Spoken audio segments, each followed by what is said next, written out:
এত স্বাদ কা সেই স্বাদ এত স্বাদ কা না এই জায়গাতে কাজ করে ঘুষাঘুষি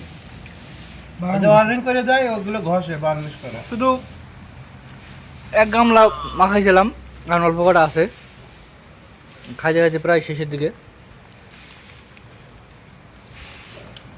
তা কি আসবে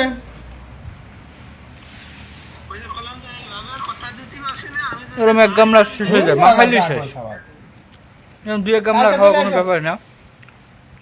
সেই স্বাদ খারি সময় একটা খালি শেষ কাল দিয়ে মাখানো হয়েছিল হ্যাঁ এত জাল হয়েছে কে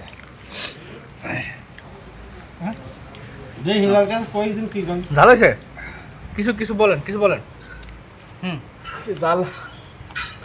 বিশাল জাল আরে বাবু আসলি আমার কাছে কও যাবো আসবো না না বলেন, বলেন, আসলে এদিক থেকে, যাবো না, এদিক থেকে। এটা একবারে কও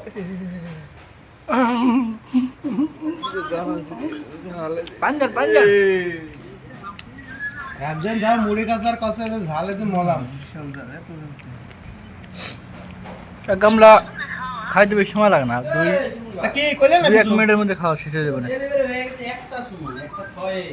হচ্ছে কোন দিকটা